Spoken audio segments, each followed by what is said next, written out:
9/11 दुनिया का सबसे बड़ा टेररिस्ट अटैक था, जिसने न सिर्फ अमेरिका को चैलेंज किया बल्कि उसे अंदर तक हिला दिया। लादेन के बहाने से अमेरिका ने टेररिज्म खत्म करने को लेकर बड़े-बड़े दावे किए, लेकिन ऐसा हुआ नहीं। भले ही अमेरिका ने लादेन को खत्म कर दिया, लेकिन टेररिज्म की जड़ें कमजोर होने के बजाय और मजबूत हुई हैं।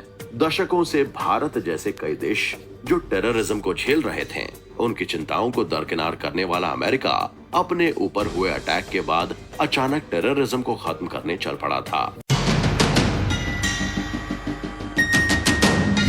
We're just getting reports in now that a plane has crashed into the World. Planes have crashed into the World Trade Center in New York. There have been a series of terrorist attacks in the United States. Neither planes hit the building, nor so far of any deaths or... Live pictures. A second passenger jet crashed into the twin. Bang! And then we saw smoke coming out and everybody started running out and we saw... Today we've had a national tragedy. 2 airplanes have crashed into the World Trade Center in an apparent terrorist attack on... Boston airport पर सुबह के 7:15 बज रहे थे। American airlines flight 11 का plane Los Angeles के लिए उड़ान भरने वाला था कि तभी उसमें 5 हाईजैकर्स सवार होते हैं और अपनी अपनी सीट पर बैठ जाते हैं। उस विमान में उन 5 के अलावा टोटल 92 पैसेंजर्स थे। प्लेन ने सुबह 7:59 पर उड़ान भरी और ठीक 15 मिनट बाद हाईजैकर्स ने विमान को अपने कब्जे में ले लिया। उधर दूसरी तरफ बॉस्टन के लोगन एयरपोर्ट पर सुबह 7:30 बजे यूनाइटेड एयरलाइंस फ्लाइट 175 का विमान मैसाचुसेट्स के रास्ते लॉस एंजलिस जाने को तैयार था। तभी 5 हाईजैकर्स प्लेन में एंटर करते हैं। ये विमान सुबह 8:14 पर उड़ता है और 32 मिनट बाद ये विमान हाईजैक हो गया। तीसरा प्लेन ड्यूलिस इंटरनेशनल एयरपोर्ट पर 7:40 पर उड़ने वाला था। ये अमेरिकन एयरलाइंस फ्लाइट नंबर 77 का प्लेन वर्जीनिया के रास्ते लॉस एंजलिस जाने को था। इसमें भी 5 हाईजैकर्स सवार हो गए। प्लेन ने तय टाइम से 10 मिनट की देरी से यानी कि 8:20 और 64 पैसेंजर्स को लेकर उड़ान भरी और ठीक 34 मिनट बाद इस प्लेन को भी हाईजैक कर लिया गया। वहीं न्यूयॉर्क इंटरनेशनल एयरपोर्ट पर यूनाइटेड एयरलाइंस की फ्लाइट नंबर 93 का विमान सुबह 8:20 पर न्यू जर्सी के रास्ते सैन फ्रांसिस्को तक उड़ने को रनवे पर तैयार था। इसमें 4 हाईजैकर्स चढ़े थे। ये विमान सुबह 8:42 पर 44 पैसेंजर्स को लेकर उड़ा और 46 मिनट बाद हाईजैक हो गया। अब ओसामा के प्लान का थर्ड फेज भी आसानी से कंप्लीट हो चुका था। अब बस कुछ बाकी था, तो वो था हमला। प्लेन हाईजैक करने के बाद टेररिस्ट को अपना टारगेट पता था और वो वक्त आ गया था जब दुनिया ओसामा बिन लादेन का क्रूर चेहरा देखने वाली थी। फिर क्या था? शुरुआत हुई पहले अटैक से।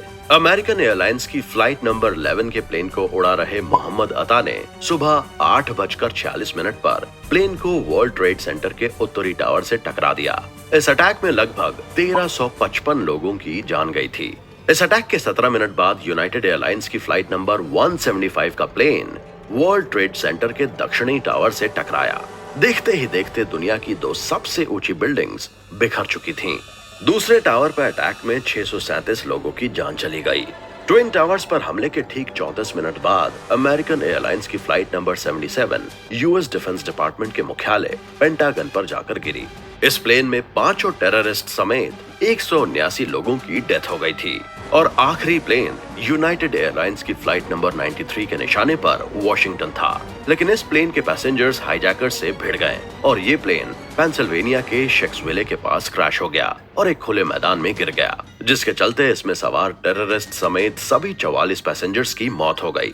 लेकिन इन 3 धमाकों से ही ओसामा का मिशन पूरा हो चुका था। न्यूज चैनलों पर अमेरिका की तबाही की पिक्चर्स टेलीकास्ट होने लगी थी। होती भी क्यों नहीं, दुनिया के सबसे बड़े टेररिस्ट अटैक में 3000 से ज्यादा लोगों की डेथ हुई थी और 25,000 से ज्यादा लोग इंजर्ड हुए थे।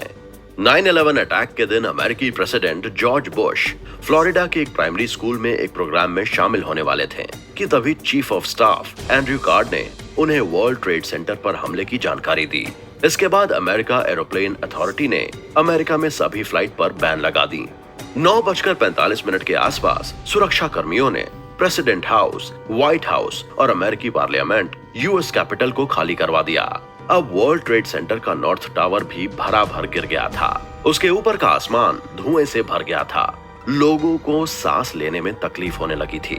इसके चलते तमाम लोग लंबे समय तक सांस की बीमारी से जूझते रहे। कई लोग कैंसर के पेशेंट हो गए। अमेरिका में हुए अटैक्स में मरने वालों में 57 कंट्री के लोग शामिल थे। वर्ल्ड ट्रेड सेंटर की पूरी इमारत करीब 2 घंटे में मलबा बन गई।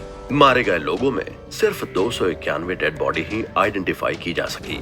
हमले के बाद राहत बचाव कार्य में लगे न्यूयॉर्क सिटी फायर डिपार्टमेंट के 345 कर्मियों की भी मौत हो गई। इनकी मौत मलबे में दबने से हुई थी। इस हमले के बाद अमेरिकन जांच एजेंसी FBI की एक रिपोर्ट में बताया गया कि अटैक्स में शामिल 2 टेररिस्ट हानी हंजूर और नवफ अल हाजमी अटैक से काफी पहले अमेरिका पहुंच चुके थे। ये न्यू जर्सी में आम जिंदगी जी रहे थे। हंजूर ने यहाँ प्लेन भी किराए पर लिए थे और उड़ाने के लिए प्रैक्टिस भी की। इन दोनों टेररिस्ट ने किसी फेक ID का यूज नहीं किया। वो हमेशा अपनी असली पहचान के साथ एक आम शहरी की तरह अमेरिका में ही रहते थे। सभी 19 आतंकी लीगल डॉक्यूमेंट्स के साथ अमेरिका में एंटर हुए थे। उनका वीजा भी लीगल था। सभी टेररिस्ट का लीडर मोहम्मद अता था। अटैक्स में शामिल रहे 2 टेररिस्ट लंबे समय से अमेरिकी एजेंसी के रडार पर थे।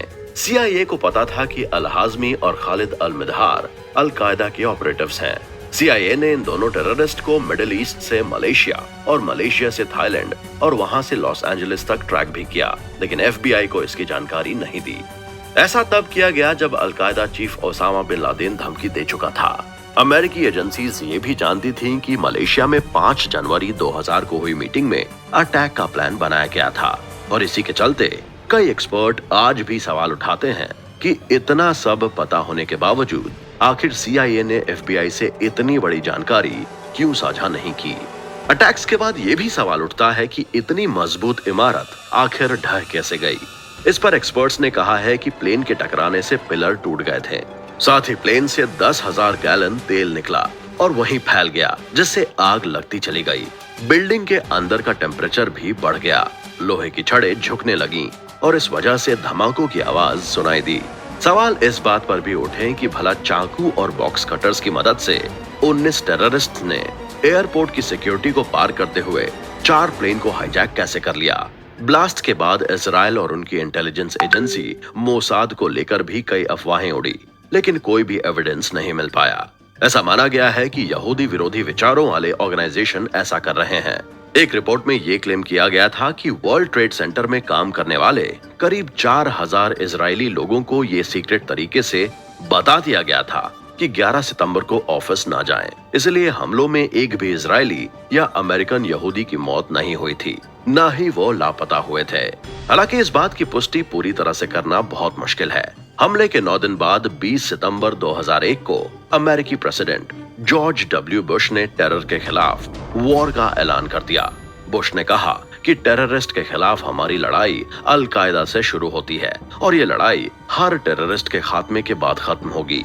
बुश के ऐलान के बाद अमेरिकी सेना एक्शन में आ गई और अक्टूबर 2001 में अफगानिस्तान में घुस गई। उन्होंने वहां अल कायदा के नेटवर्क को बर्बाद करना शुरू कर दिया। वर्ल्ड के 36 कंट्रीज ने अमेरिका को मिलिट्री हेल्प ऑफर की। वहीं 42 कंट्रीज ने टेररिस्ट की प्रॉपर्टीज फ्रीज कर दी। इस हमले के बाद अमेरिका में मुसलमानों को शक की निगाह से देखा जाने लगा और इस सब को दूर करके मुस्लिमों का भरोसा स्ट्रॉन्ग करने के लिए व्हाइट हाउस में पहली बार रमजान में इफ्तार पार्टी दी गई। ईद मिलन समारोह भी हुआ।